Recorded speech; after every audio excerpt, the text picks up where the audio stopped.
Le ministre Lamine Zaïne fait une sortie ce week-end dernier où il accuse, avec preuve à l'appui, notamment sur des documents, le Bénin d'abriter des camps militaires français et de former des terroristes à la frontière entre le Bénin et le Niger. Le Bénin est-il définitivement une base arrière de déstabilisation contre les pays voisins tels le Niger?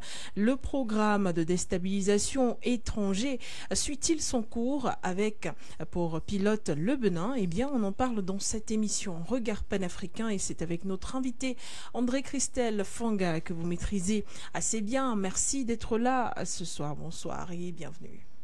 Bonsoir Madone Begoudet, merci pour l'invitation. C'est un plaisir de me retrouver encore une fois de plus à For You et surtout pour notre émission Regard panafricain qui justement fait beaucoup d'émules, n'est-ce pas, au niveau de toutes les plateformes For You Africa, parce que ça devient un programme très intéressant, alléchant, où j'essaye d'apporter mon expertise, le peu de connaissances que j'ai et l'analyse que je peux faire sur certaines situations et dont vous aimez bien certains programmes que vous mettez à l'ordre du jour et donc je réponds justement à ces questions-là. Je ne dérogerai pas la règle ce soir, n'est-ce pas, en saluant le président Serge Espoir Matomba, n'est-ce pas, premier secrétaire du PURS, qui justement s'est lancé dans une campagne, n'est-ce pas, d'inscription massive sur les listes électorales et qui encourage, n'est-ce pas, beaucoup de Camerounais à participer massivement aux inscriptions sur les listes électorales parce que le changement passe par là aussi, ou bien on peut avoir, n'est-ce pas, l'opportunité d'exprimer ou bien d'exprimer sa volonté, le désir, n'est-ce pas, pour son pays. Et donc, en dehors de ça, j'ai vu une annonce aussi, n'est-ce pas, où il dit qu'il va former beaucoup de scrutateurs pour cette élection présidentielle de 2025 à venir. Bon, ça dépendra de la date qui sera fixée par le président de la République. Donc, nous félicitons ce jeune homme politique qui justement, qui est un élu du peuple déjà, qui est allé déjà à plusieurs élections présidentielles. Donc, nous l'encourageons dans cette logique-là et nous appelons aux Camerounais, n'est-ce pas, et tous ceux qui nous suivent, n'est-ce pas, de suivre ce message du premier secrétaire du PURS, Serge Espoir Matomba. Donc, merci pour l'invitation. Et merci à vous d'être là ce soir dans le cadre de cette émission Regard panafricain et les échanges, ils démarrent juste après cette transition.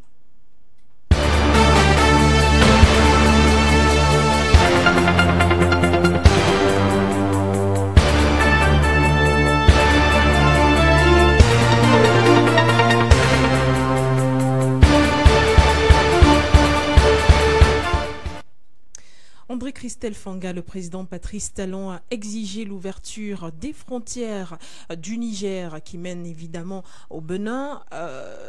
Où, je veux dire, il a conditionné voilà, cette ouverture des frontières par la réouverture également de cet oléoduc du côté du Bénin pour le Niger. Pour lui, il s'agit de représailles si cet oléoduc a été fermé au Bénin, si l'exportation ne peut pas être faite, c'est tout simplement parce que le Niger a refusé d'ouvrir ses frontières. Par ailleurs, le Niger se défend en parlant de sécurité.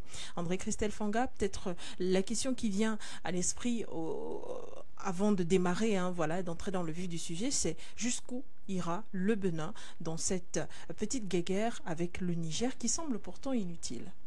Ce n'est pas une petite guéguerre, Madame Madone Begoudet, parce que M. Talon est dans la logique de déstabilisation du Niger. La Côte d'Ivoire ayant échoué, la CEDEAO, n'est-ce pas, des dirigeants ayant échoué, n'est-ce pas, dans cette logique de déstabilisation, il faut trouver maintenant les méthodes. Parce que vous savez tous que l'Occident utilise toutes les méthodes possibles pour atteindre, n'est-ce pas, les États qui ont décidé de se départir de leur diktat, de leur imposition, de leur, n'est-ce pas, hégémonie. Donc, vous comprenez que le président, M.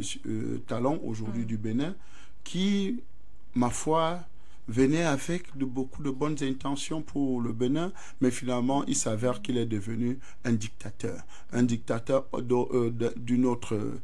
parce qu'il nous avait dit qu'il avait besoin juste d'un mandat pour finir, pour arranger le Bénin et repartir, continuer ses affaires. Mais vous comprenez qu'aujourd'hui, M. Talon est devenu un pire dictateur. D'ailleurs, il a déjà fait son 2e mandat.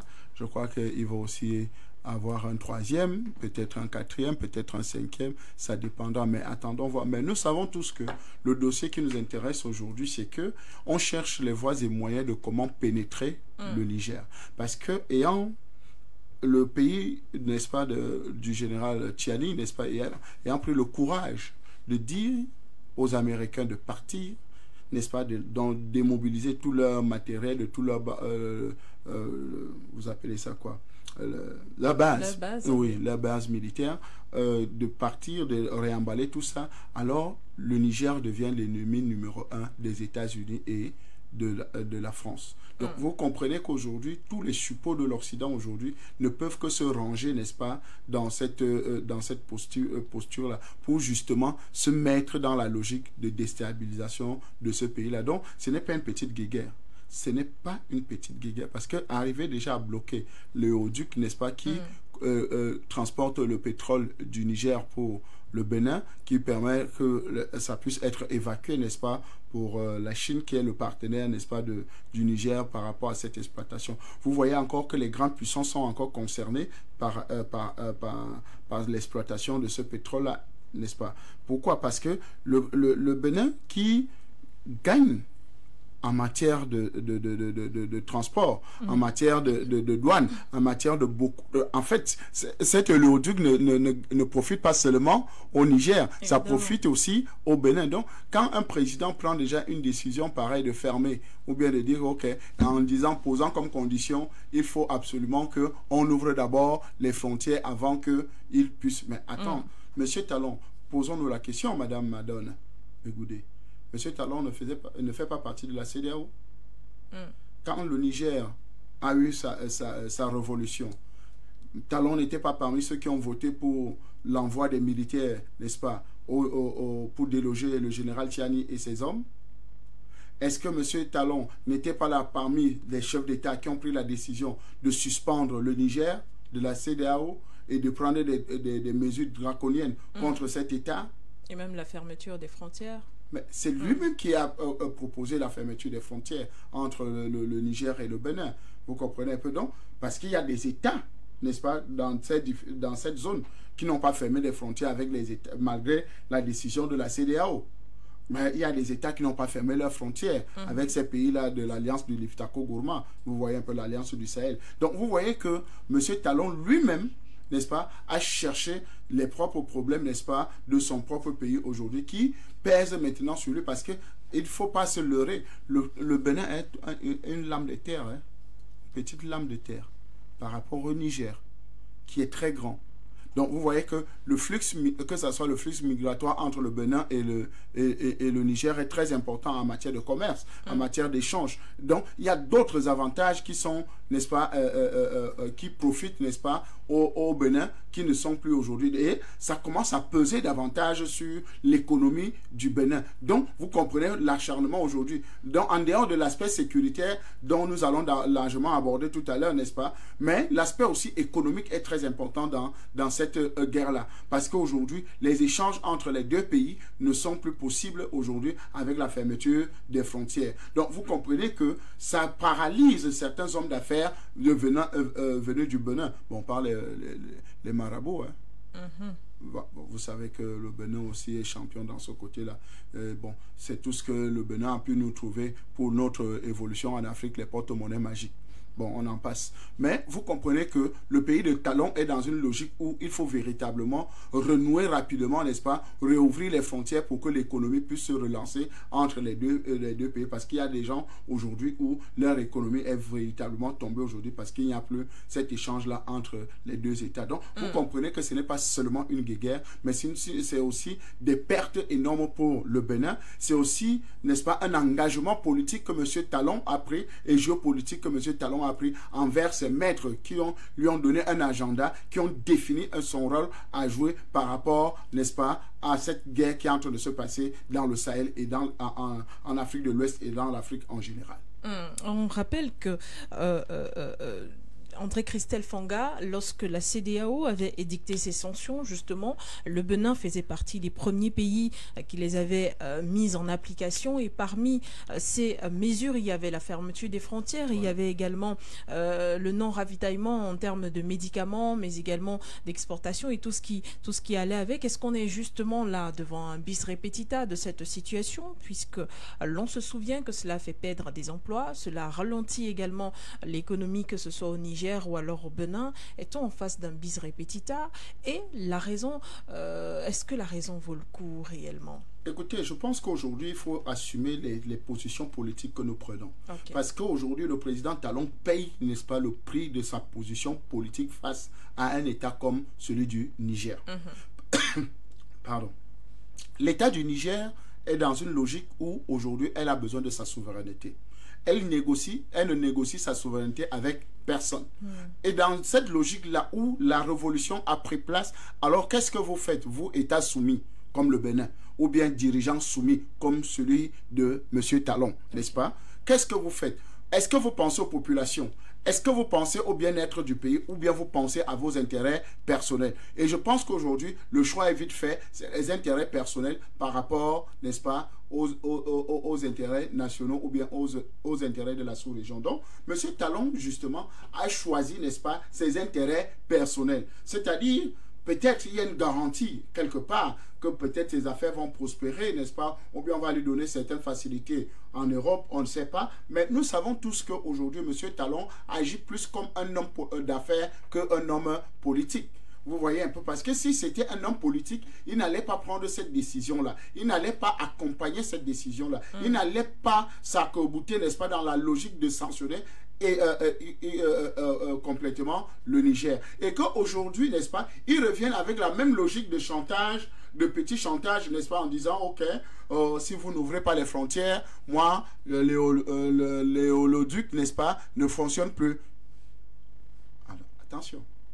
Il faut qu'on se calme un peu. Les emplois sont en train d'être, n'est-ce pas?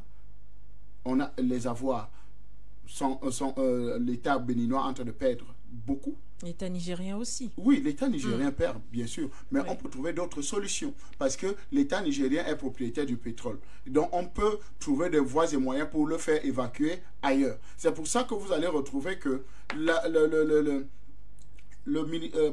y a eu des décisions prises au Niger qui ont dit, mais que les Chinois qui sont les auteurs, n'est-ce pas, de ce transit, n'est-ce pas, trouvent une solution. Ce n'est pas l'État du Niger. Vous comprenez un peu? C'est eux qui font leurs affaires. C'est eux maintenant à trouver la solution. C'est à eux que ça a été notifié, n'est-ce pas, cette décision d'abord, et non à l'État du Niger. La fermeture de l'oléoduc, c'est maintenant les opérateurs économiques chinois qui informent le Niger par rapport à cette décision. Donc vous voyez même la mesquinerie dans les voies, n'est-ce pas, pardon, les voies de négociation. Donc vous comprenez qu'aujourd'hui, M. Talon est plus un businessman qu'un homme d'affaires qui veut le bien-être de son État. Donc, vous comprenez que les pertes sont des deux côtés, mais les plus grands perdants, c'est le Bénin qui gagne parce que elle ne vend pas son pétrole. Elle ne commerce pas. Elle gagne sur les taxes. Et vous savez que l'argent le plus facile, c'est l'argent des taxes.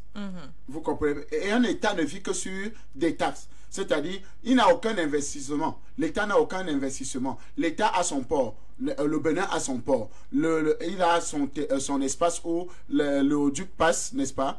Alors, il a des employés béninois qui y travaillent. Donc, vous voyez que ces différents éléments-là font entrer des devises, n'est-ce pas, au trésor, n'est-ce pas, béninois, sans que l'État n'investisse un argent. Vous voyez un peu? Ça, c'est les taxes. Donc, aujourd'hui, quand vous perdez ça, ça devient un problème, ça devient problématique pour vous. Alors que celui qui est producteur, par exemple, un État producteur, comme le Niger aujourd'hui est un État producteur de pétrole, c'est-à-dire il a la capacité de vendre son pétrole à quelqu'un d'autre qui trouvera des voies et moyens comment évacuer son pétrole. Donc, si on veut, on ferme même cet oléoduc, n'est-ce pas? Celui qui va vouloir acheter le pétrole du Niger trouvera des solutions, n'est-ce pas? Comment l'acheter et comment l'acheminer dans son pays, donc, ou bien dans son lieu d'exploitation. Donc, vous comprenez qu'aujourd'hui, dans cette situation, oui, il y a des pertes au niveau aussi parce que le ralentissement de l'activité pétrolière, d'exploitation pétrolière, le ralentissement du transit aussi, n'est-ce pas, des activités connexes, n'est-ce pas, à cette exploitation. 20 000 barils de pétrole par jour, c'est pas rien. C'est pas rien, bien sûr. Donc, vous comprenez qu'il y a un souci dans ce... Mais nous pouvons le stocker, attention. Parce que l'une des choses, c'est que le pétrole est quand même ça ne pourrit pas. Oui, ce n'est pas périssable. Donc, ce n'est pas périssable. Donc, on peut stocker le plus longuement possible, de façon que même jusque-là, ça peut permettre même de recréer maintenant même peut-être autre chose. Parce que ça peut permettre maintenant, par exemple, la création d'une usine de raffinage sur place. Une usine de transformation, n'est-ce pas, sur place, et de revendre le pétrole du Niger aux Nigériens pour davantage avoir de la lumière, pour avoir, n'est-ce pas, des devises sur place. Donc, vous comprenez qu'il y a beaucoup de possibilités qui peuvent se créer face à cette situation-là au profit du Niger. Donc, pour simplement dire que M. Talon a un problème.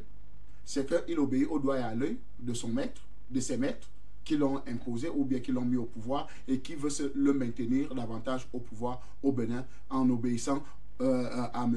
Ouattara, qui est de son chef direct, n'est-ce pas, dans la CEDEAO, parce que c'est le patron de ces larbins, n'est-ce pas, de ces chiens couchants de l'impérialisme. C'est lui le commandant en chef de la CEDEAO. Donc, quand il a pris une position, tout le reste suit de ceux qui sont à ses pieds. Donc, voilà la situation aujourd'hui au Bénin. Merci André Christelle Fanga. La réaction du Niger ou alors la politique du Niger est-elle la bonne dans la résolution de cette crise ou même dans la protection de ses biens, de ses avoirs et puis de ses populations? Garder les frontières fermées avec le Bénin sous prétexte d'une insécurité criarde de ce côté-là, avec la présence de militaires français, de camps ou encore de terroristes sur le territoire béninois à la frontière. Est-ce la meilleure politique, André Christelle Fanga? Après la dénonciation, ne faut-il pas agir? Je pense qu'aujourd'hui, le Niger est dans une logique de protection de son territoire. Protection de son territoire dans tous les aspects, dans tous les domaines. Et aujourd'hui, nous constatons qu'il y a des mouvements bizarres. Il y a des mouvements parce qu'on ne peut pas avoir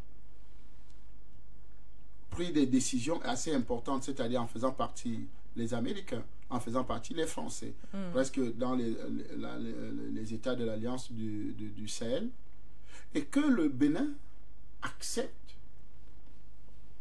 des soldats français, et on voit quand même des nids, n'est-ce pas, de terrorisme en train de se former. Et vous voulez qu'on fasse confiance à cet État qui devient un État espion, un État voyou, un État délinquant? Mais M. Talon a pris la délinquance où? On ne savait pas qu'il était si voyou. On savait que c'était un tricheur en affaires. C'est un voleur, n'est-ce pas, de sociétés d'État pour en faire des sociétés privées. Il y a de cela quelque temps. C'était un voleur, n'est-ce pas, des activités de certains de ses frères. J'en pense là au président Adjovi, n'est-ce pas, qui était l'un de ses concurrents en matière, n'est-ce pas, économique, n'est-ce pas, opérateur économique au niveau du Bénin. Donc, on connaissait ces méthodes de Siciliens, de mafieux, dans le domaine des affaires. Mais en matière de gestion d'un État, on ne savait pas que M. Talon allait arriver à ce niveau où il devient aujourd'hui un agent, n'est-ce pas, de l'impérialisme, un agent, n'est-ce pas, de double qui va permettre, n'est-ce pas, aux djihadistes ou bien à l'armée française d'attaquer ou bien de pénétrer le Niger. Donc, et quand donc vous regardez cette logique-là, ce n'est que normal que le Niger se protège, n'est-ce pas? Parce que s'il n'avait pas d'inquiétude, s'il n'y avait pas des éléments, et d'ailleurs le Premier ministre l'a dit clairement, qu'ils détiennent des preuves, n'est-ce pas, que le Bénin est en train de former, n'est-ce pas, des terroristes, n'est-ce pas, pour justement attaquer le Niger, et des forces armées françaises qui sont installées au Bénin. Donc, vous comprenez que un Premier ministre d'un pays ne peut pas sortir comme ça et faire une déclaration de haute envergure de cela. Donc, ce n'est que normal que nous puissions véritablement assister, n'est-ce pas, à cette fermeture, à ce blocus, à ce refus catégorique de rouvrir les frontières avec le Niger, parce que avec le Bénin, parce qu'il veut en profiter justement, le Bénin, pour justement perpétrer, n'est-ce pas, des crimes, n'est-ce pas, ou bien des attentats au niveau du Niger. Donc, c'est normal qu'aujourd'hui, ces pays-là, qui sont aujourd'hui dans une logique révolutionnaire extrêmement extraordinaire et qu'il faut attendre, il faut voir clair avant de s'engager, n'est-ce pas, avec un État ou bien une réouverture des frontières. Mais pourquoi? Posons-nous simplement la question. Pourquoi cette agitation du Bénin? S'il n'y avait rien, le Bénin ne s'agiterait pas. Pourquoi comme ça. cette pression pour la réouverture des frontières au point de faire un chantage sur l'exportation du pétrole? C'est quand même grave, André Christelle. Mais bien sûr, c'est pour ça que je vous amène à comprendre que s'il n'y avait pas anguille sur roche, oui, je pense que M. Talon passerait simplement à la négociation. Est-ce que ce n'est pas juste une prolongation de cette attitude de sanction qui viendrait de l'Occident? Si nous ne sommes pas d'accord, alors je sanctionne, comme ça avait été le cas déjà avec la CEDEAO à l'arrivée au pouvoir du général Abdourahmane Tiani. Cette prolongation peut-être du Bénin qui essaye de s'imposer aussi dans la sous-région. Alors on rappelle une parole du président Patrice Talon lorsque le président Abdourahmane Tiani arrive au pouvoir et que la CEDEAO édicte ses sanctions. Plus tard, le Bénin estime qu'il y a un temps pour sanctionner, il y a un temps pour dialoguer. Alors, plusieurs mois après, on va dire que le temps des sanctions est de retour du côté du Bénin. Est-ce que ça avait déjà d'abord disparu? Ça n'avait pas disparu, madame. Vous savez, la haine est tenace. La haine est tenace. Surtout cette haine, n'est-ce pas, des larbins, n'est-ce pas, des chiens couchants de l'impérialisme, n'est-ce pas, dans la zone CEDEAO.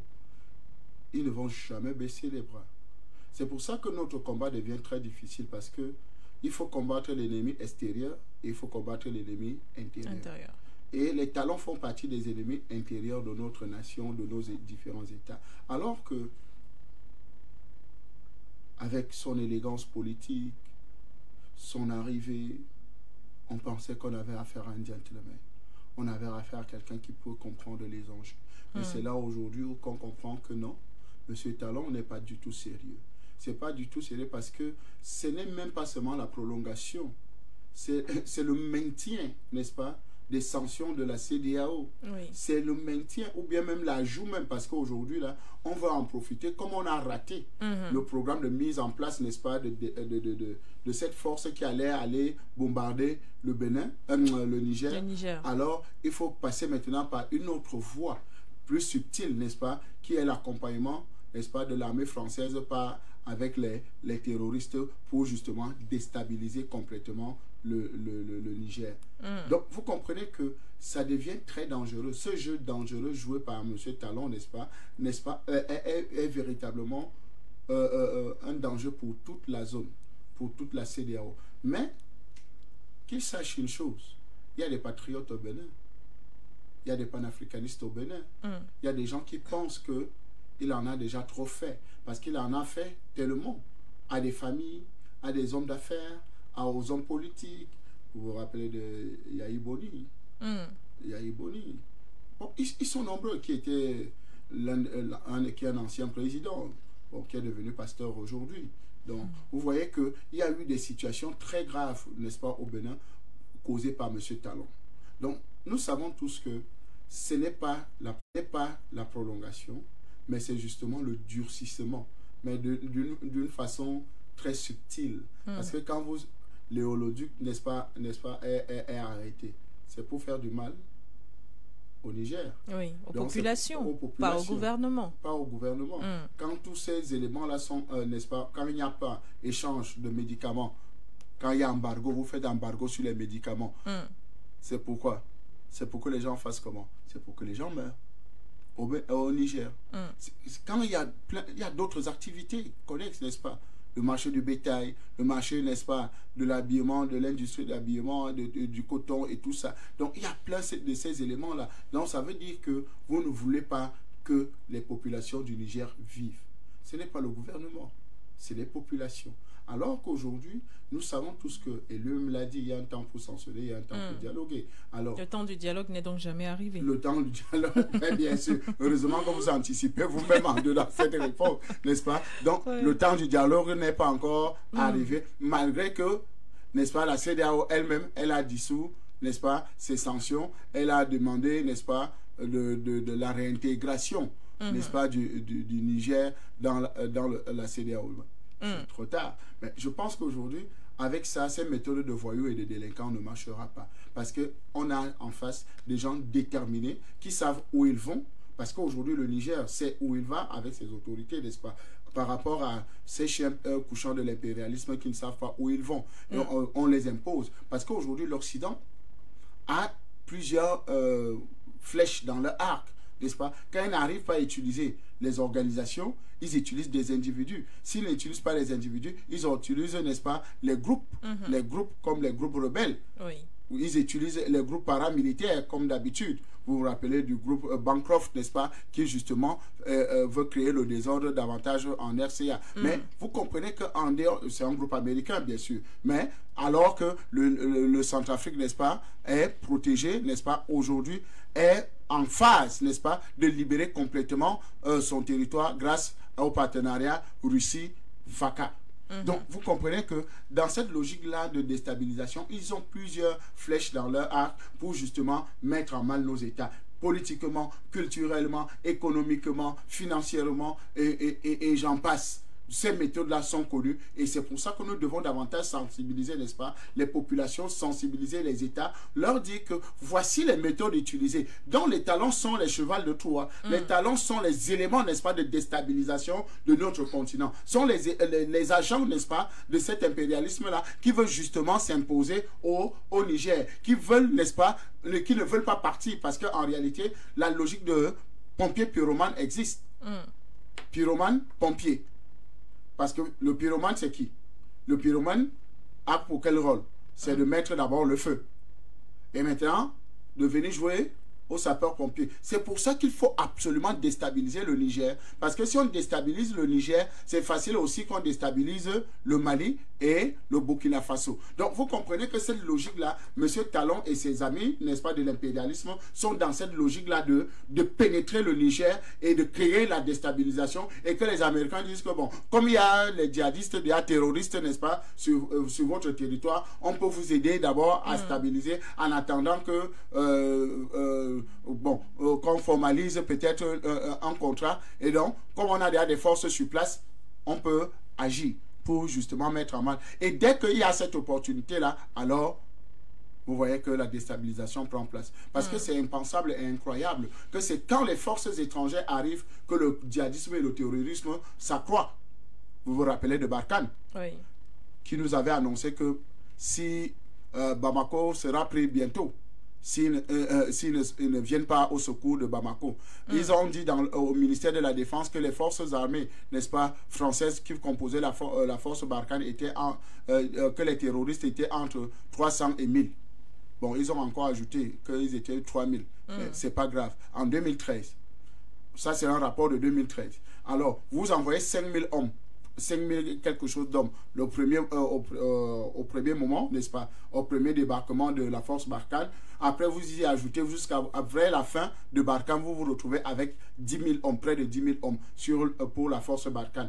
Et vous nous avez dit que les terroristes sont entre 300 et 1000. Et bon, disons même 3000. Donc, quand on fait le ratio de tout ça, et que vous faites 10 ans dans un territoire avec près de 10 000 hommes, et que vous avez entre 300 et 3000 terroristes qui sont là, et que vous êtes arrivé pour secourir, n'est-ce pas, le Mali, qui était en train de voler en éclats, et que jusqu'à là, 10 ans de présence, et qu'il n'y ait pas de résultat, vous pensez que c'est pour aider? Je ne pense pas. C'est pour justement mettre davantage le feu, et pour davantage former. C'est pour ça que le Niger dit, nous n'allons pas ouvrir ces frontières-là. Tant que Talon est en train de former les djihadistes et les terroristes, tant que M. Talon est à abriter, n'est-ce pas, des soldats français sur son territoire. Donc, aussi longtemps qu'ils sont là, nous n'allons pas ouvrir nos frontières parce qu'en réalité, ça va être le chemin le plus facile pour justement pénétrer, n'est-ce pas, le Niger et faire la guerre et déstabiliser le Niger. Nous ne céderons pas. Merci André Christelle Fanga. On va sortir de ce sujet. Il y a un pan qui n'est pas abordé depuis, c'est celui du Togo. le président Faure Gnassingbé, qui au départ était vu comme un va-t-en-guerre, mais qui finalement, on va pas dire qu'il a fait un virage à 360 degrés, mais en tout cas, il a su se jouer de la situation et paraître en tout cas comme un panafricaniste. Dans cette situation, André Christelle Fanga, pensez-vous que le Togo aurait son mot à dire? Vous savez ce qu'on appelle les Tchinders? J'écoute. Pour ceux qui nous écoutent au quartier, ils comprennent très bien ce que veut dire un Tchinder. Ou bien celui qui veut jouer au plus faible, qui n'est pas dans votre logique là, Oui. qui n'est pas un va-t-en-guerre, qui est un réconciliateur, qui est un négociateur, qui est un rassembleur. C'est le rôle qu'on a assigné au Togo. Oui. Que nous, on va en guerre, mais toi, tu joues le rôle de celui qui veut réconcilier, n'est-ce pas, les différents États. La preuve en est. Est-ce que le Togo est une démocratie? Est-ce que Faure Gnassingbé est un démocrate? Est-ce que c'est un panafricain? Non. Nous savons tous que c'est un France-africain. Et donc, on lui a assigné le beau rôle de celui qui va vouloir venir arranger les situations quand c'est pourri. Donc, on ne doit s'attendre en rien, n'est-ce pas, de l'apport du Togo dans cette logique. Bon, si le Togo n'est pas en va-t-en-guerre et qu'il a rejoint l'alliance du Liftako Gourma, qui rejoint le Mali, le Niger et... Selon vous, il n'y a pas de signaux? Non, rien du tout. Il ne faut pas tomber dans le jeu de ces impérialistes. C'est l'impérialisme qui gouverne le Togo depuis des années. Et ils n'ont jamais changé de posture. Monsieur Faure Gnassingbé, n'est-ce pas, n'a jamais changé de posture. Il est resté fils d'un impérialiste, continuant l'impérialisme. Vous savez que son père était cuisinier en Indochine avant de devenir président. On l'a imposé, n'est-ce pas, au niveau du Togo, n'est-ce pas, il y a des mapères. C'est pour ça que cette succession s'est passée comme une lettre à la poste.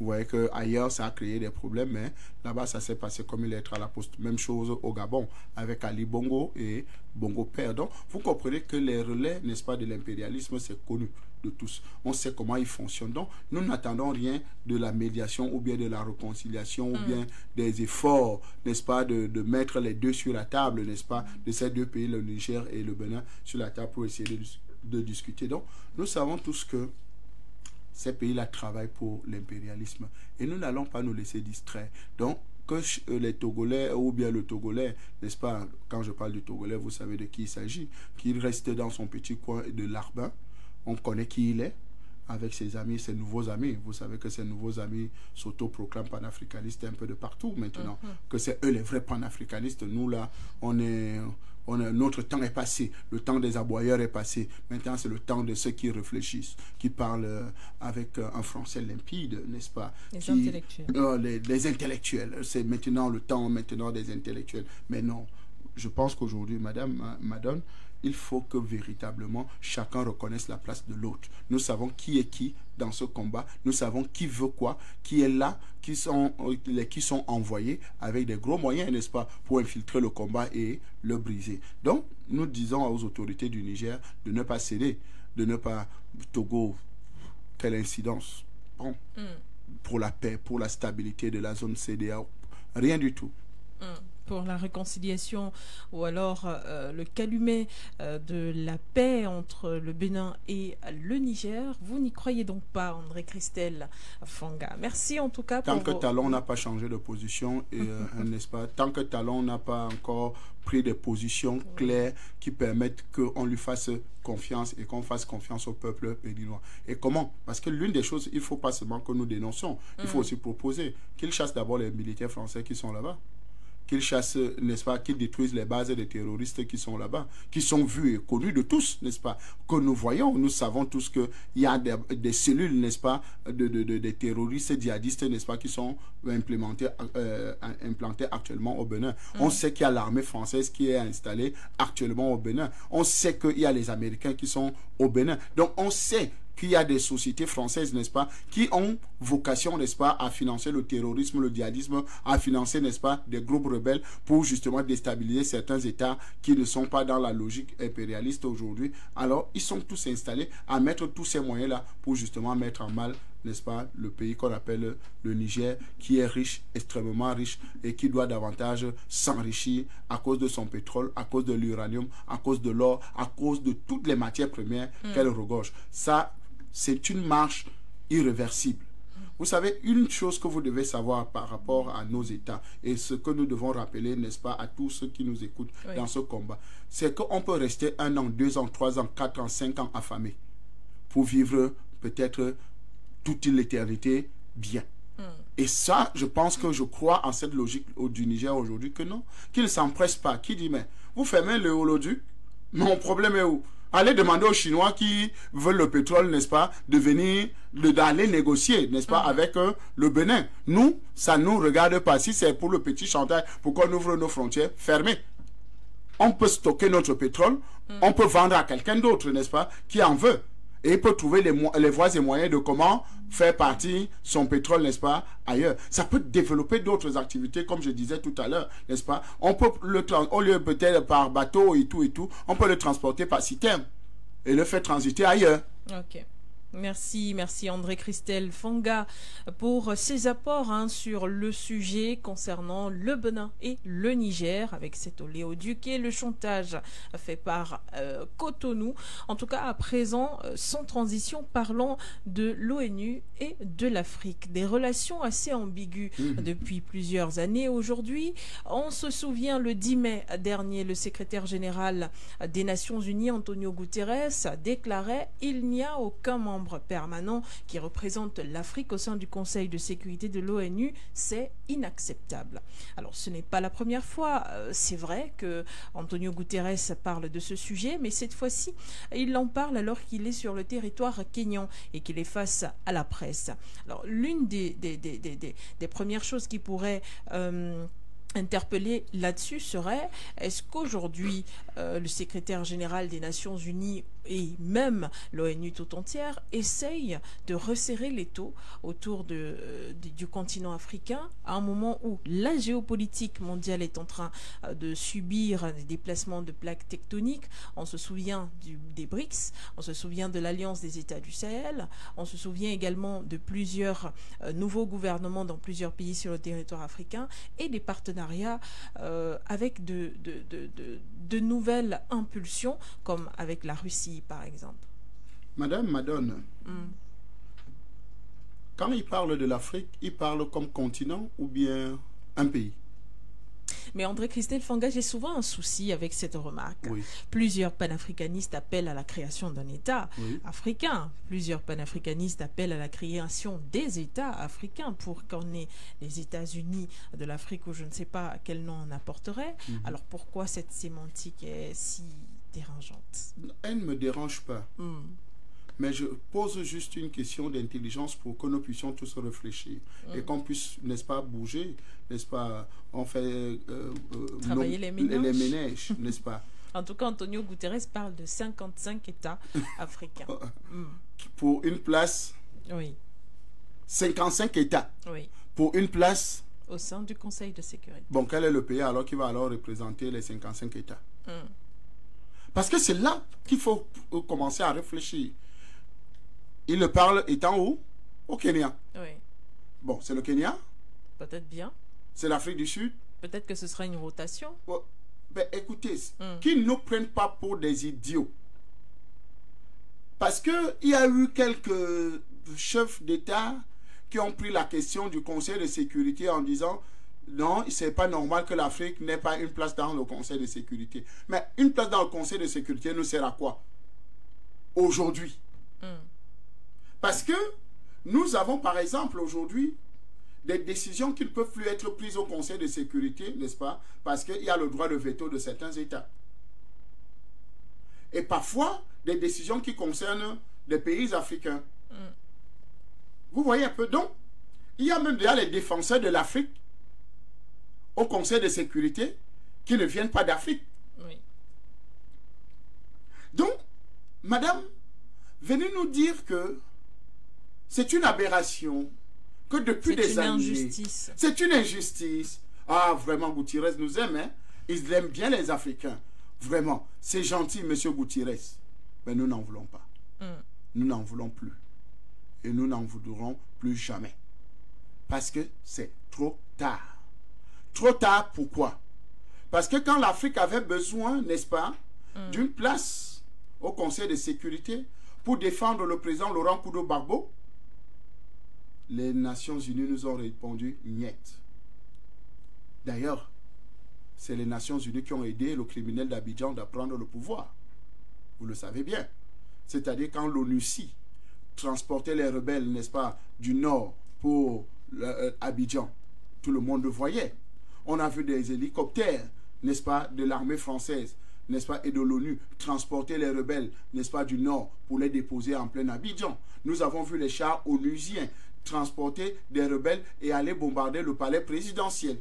Nous avons vu, n'est-ce pas, cette situation. Donc si on avait un choix, si on avait une place au Conseil de sécurité, d'ailleurs, on aurait réglé ce problème. Jusqu'à présent, on attend encore les décisions de la CPI, n'est-ce pas, qui avait dit qu'ils vont enquêter au camp d'en face. Parce qu'après avoir libéré le président Laurent Gbagbo et le ministre Charles Blé Goudé, ils avaient dit que, comme ils sont acquittés, qu'aucune charge n'a été retenue contre eux. Maintenant, on va se retourner du camp d'en face pour voir plus clair. Jusqu'à présent, peut-être 2 ans déjà aujourd'hui, 2 ans à 3 ans aujourd'hui que la décision a été prise. Plus rien. Donc, s'il faut parler des problèmes de l'Afrique au Conseil de sécurité, nous n'en voulons pas parce que ça n'aboutira à rien. Deuxième situation désastreuse. Donc, quand on avait besoin, n'est-ce pas, d'une place au Conseil de sécurité, la situation en Libye. La Libye a été bombardée. La Libye a été complètement détruite par l'OTAN. Si l'Afrique avait une place au Conseil de sécurité, elle allait peut-être mettre le veto. Bon, vous savez tous que dans ce Conseil de sécurité, même si une seule personne met le droit de veto et que les autres membres votent pour, la situation ne vous est pas favorable. Donc, ça peut toujours agir. Donc, une place au Conseil de sécurité ne nous aidera pas. Vous ne pouvez pas prendre 55 États pour leur mettre, n'est-ce pas, pour leur dire que voici une place au Conseil de sécurité. Il y a eu un projet, par exemple, que c'est l'Union africaine qui devait être... Effectivement. Membre du Conseil de sécurité. Alors, l'Union africaine, qui doit être membre du Conseil de sécurité, représente quel pays? Tous les pays africains, apparemment. Tous les pays africains. Ah bon? D'accord. Allons-y pas à pas. L'Union africaine est financée par qui? Par l'Union européenne, à 70%. Donc, c'est une organisation de l'Union européenne. C'est simplement une succursale. N'est-ce pas? C'est une antichambre de l'Union européenne. Donc, en réalité, si l'Union africaine entre, n'est-ce pas, au Conseil de sécurité, ça veut dire que c'est une deuxième place pour la France. C'est une deuxième place pour l'Europe. C'est compris? Je pense que là, c'est une duperie. Et je pense que c'est dans cette logique-là. Et en ayant à la tête de l'Union africaine, qui est une organisation, qui est une... Ce n'est pas un État qui ne prend pas des décisions contraignantes. Parce que, étant membre... Et qui ne gère pas les politiques internes. Et les politiques internes. Étant membre, n'est-ce pas? Un pays étant membre peut sortir de l'Union africaine quand il veut, comme il veut. Donc, vous comprenez que c'est une organisation nulle. Et c'est cette organisation-là qui veut justement entrer au compte de l'Afrique au Conseil de sécurité. Alors, nous nous posons toujours la question. Ce n'est pas le même criminel de Gutiérrez qui nous avait dit qu'il y aura des cadavres de Covid partout en Afrique avec c'est Dobreyé Sousse, le directeur général de l'OMS, qui nous avait dit, et c'est un Africain, un Éthiopien, effectivement, qui nous avait dit que Covid va tuer en Afrique.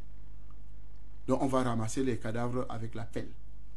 C'est le même Gutiérrez qui vient nous dire que non, c'est une aberration, c'est une injustice que l'Afrique ne soit pas au Conseil de sécurité.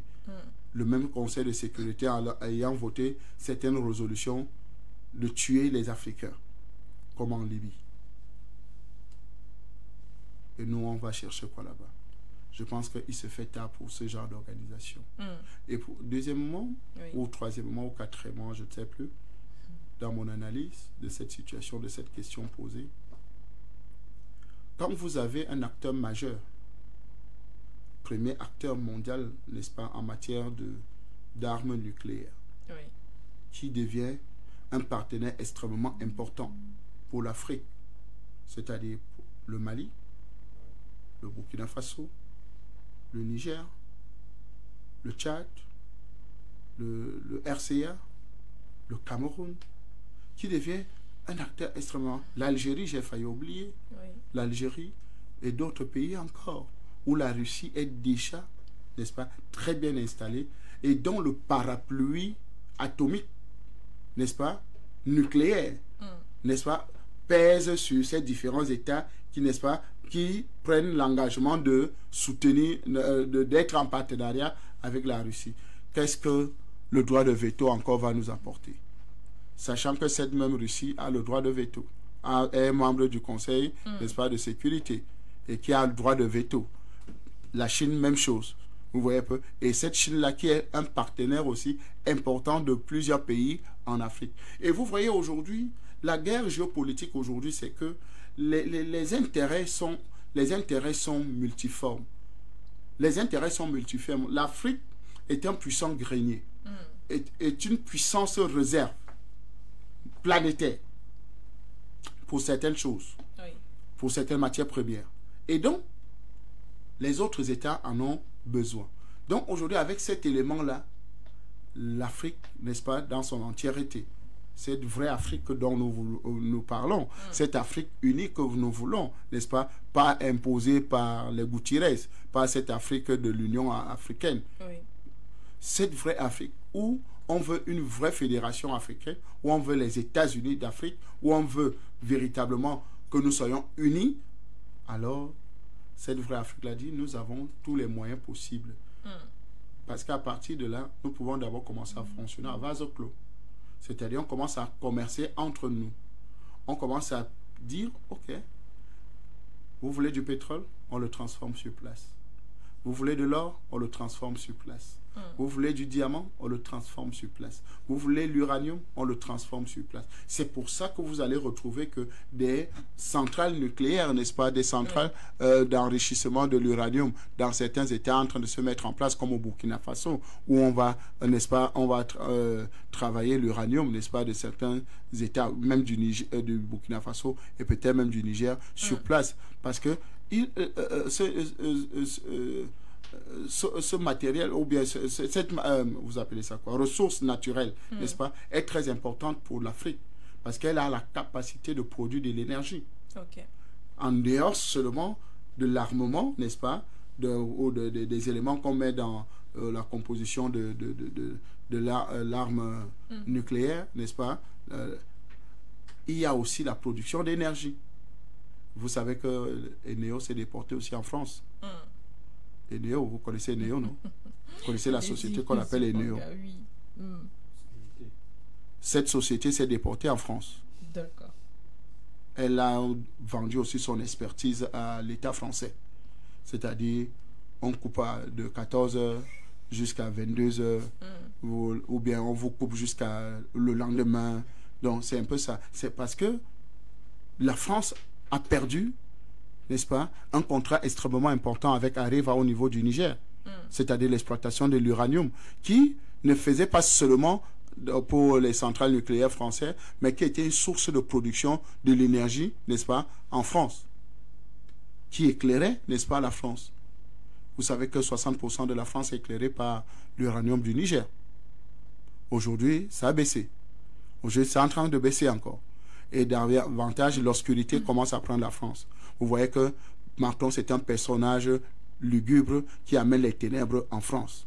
Et donc, nous saluons, n'est-ce pas, ce genre d'expertise. Donc, aujourd'hui, l'Afrique dont nous parlons n'a plus besoin d'une place au Conseil de sécurité pour justement vivre ou bien pour se protéger. Cette Afrique-là a plutôt d'autres batailles, n'est-ce pas, où il faut véritablement que les projets intégrateurs puissent véritablement prendre corps en Afrique. Que les alliances comme celle du Liftako Gourmand, n'est-ce pas, l'alliance des États du Sahel, qui a commencé, qui est un embryon, n'est-ce pas, peut-être de voir demain l'Afrique, l'unité africaine, ou bien les États-Unis africains, puisse, cette expertise-là peut se déployer sur tout le continent. C'est possible. Ou bien elle peut déclencher le processus rapide pour arriver à ces États-Unis d'Afrique que nous souhaitons. Donc, vous voyez que des organisations comme ça là, commencent à secouer, ça commence à se tisser. Ça permet que les Africains commencent à réfléchir par eux-mêmes. Vous avez des médias aujourd'hui, n'est-ce pas, qui parlent pour l'Afrique. Ce qu'il n'y avait pas avant, où il fallait suivre Radio France Intoxication, il fallait suivre Franck Mensonge, n'est-ce pas, les Franck Mensonges, n'est-ce pas, pour ne pas dire France 24. Il fallait suivre les informations de l'Afrique à partir de BBC ou bien je ne sais pas, de CNN et tout ça. Aujourd'hui, vous avez la capacité en Afrique d'avoir les informations d'Afrique pour l'Afrique et pour les Africains et pour le reste du monde. Vous voyez un peu, et là, je fais un clin d'œil à For You. Ok. Vous voyez qu'aujourd'hui, vous alimentez l'Afrique, n'est-ce pas, grâce, n'est-ce pas, aux informations que vous collectez, vous traitez et vous diffusez. Vous avez des débats, n'est-ce pas, qui éclairent davantage l'Afrique. Et ça, c'est extraordinaire. Ça veut dire que nous avons déjà gagné une bataille. Nous avons déjà gagné une bonne partie, n'est-ce pas? Et le discours tenu par nous, n'est-ce pas, dans vos médias aujourd'hui, produit des fruits, des effets au niveau de la mobilisation des masses, de la sensibilisation, de l'éducation de ces masses-là, qui les permettent maintenant de commencer à réfléchir comment protéger notre Afrique. Parce que la meilleure protection, la meilleure ceinture de protection, n'est-ce pas, pour un pays, pour un chef d'État, pour une nation, c'est la population.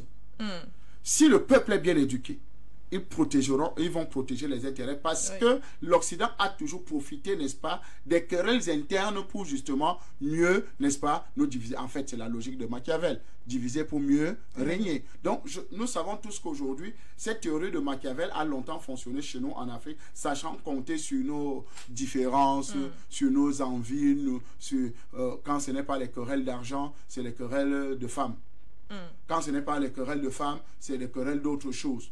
Donc, vous voyez que, en fait, c'est les trois éléments, n'est-ce pas, principaux, où on nous divise, où c'est sur le pouvoir, de qui a gagné les élections et qui n'a pas gagné. Donc, vous comprenez qu'aujourd'hui, madame, cette Afrique-là a mûri et elle ne se laissera plus berner avec des gadgets, des soi-disant gadgets du jour politique appelés une place au Conseil de sécurité. Ça ne nous regarde pas, ça ne vaut rien pour nous, l'Afrique, parce que l'Afrique ne peut pas représenter, n'est-ce pas, tout ce qu'elle a, tout le potentiel pour sauver le monde, et vous venez nous proposer une place au Conseil de sécurité comme si c'était une faveur ou bien un mérite que vraiment on nous a longtemps refusé. On n'en veut plus. Parce que vous prenez seulement la RDC Congo.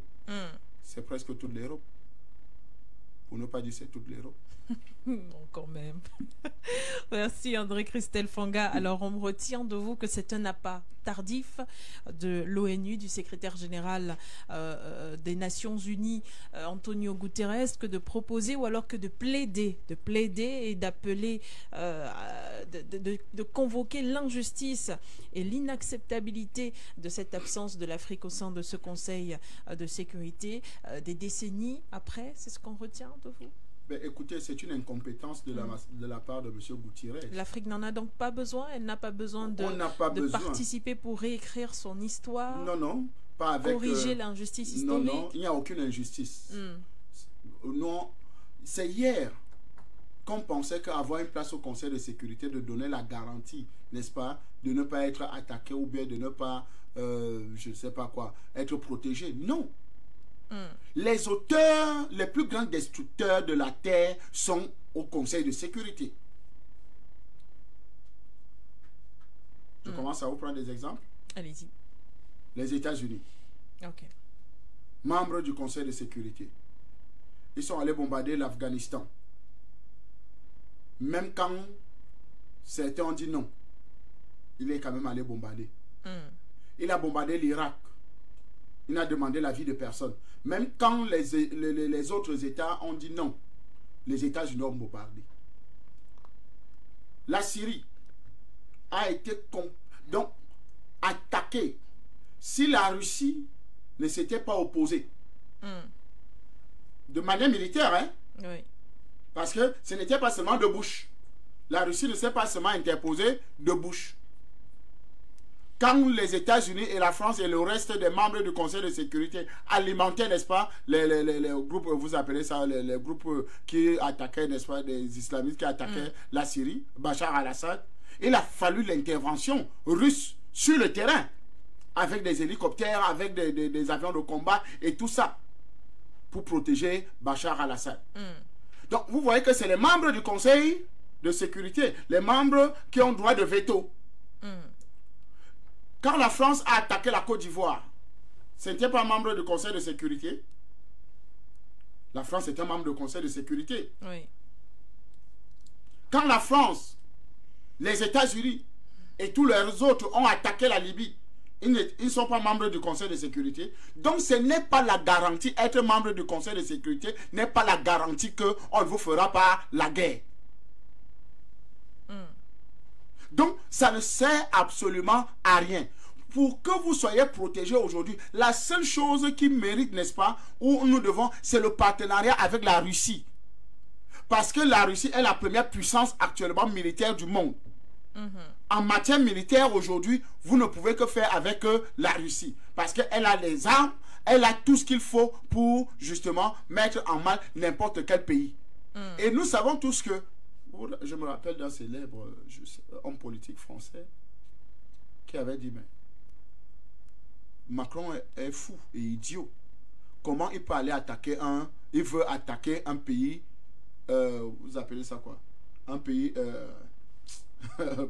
première puissance nucléaire oui. mondiale. Donc vous comprenez qu'il traite Macron. En français, ce n'est pas, je ne sais pas si c'est Asselineau,